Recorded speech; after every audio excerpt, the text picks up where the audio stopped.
নমস্কার। আজ আমি একটি অবলুপ্ত প্রাণী নিয়ে দু চার কথা বলবো। ভিডিওটি পুরো দেখলে আশা করি আপনাদের ভালো লাগবে।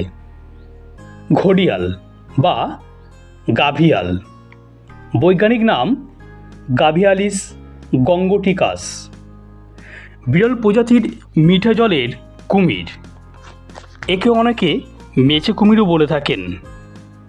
খাদ্য হিসাবে এরা মাছ, ব্যাঙ, পোকামাকড় খায়।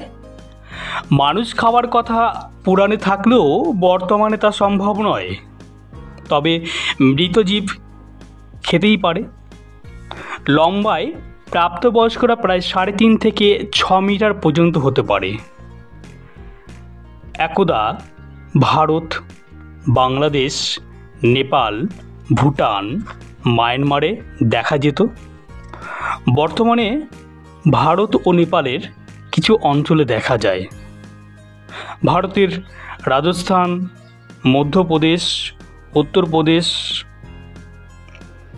গাঙ্গেয় কিছু অঞ্চল, এছাড়া ত্রিজংশনের কাছে চম্বল নদীর উপর জাতীয় চম্বল অভয়ারণ্যে, গণ্ডক নদীতে ঘড়িয়ালের জন্য দ্বিতীয় সফল প্রজনন স্থান গড়ে উঠেছে।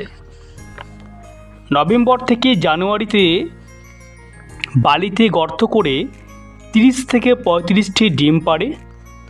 3 মাস ধরে তা দেওয়ার পর ডিম ফুটে বাচ্চা বেরোয়।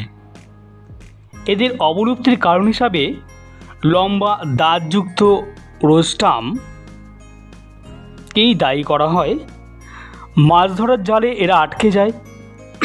এরপর জাল উদ্ধারের তাগিদে জেলেরা ঘড়িয়ালকে হত্যা করে, নতুবা রোস্টাম কেটে দেয়। ফলে দিনে দিনে কুমির প্রজাতির এই ঘড়িয়াল বিলুপ্ত প্রায়। আজ এই পর্যন্ত। যদি ভালো লাগে তবে লাইক, শেয়ার, কমেন্ট করবেন।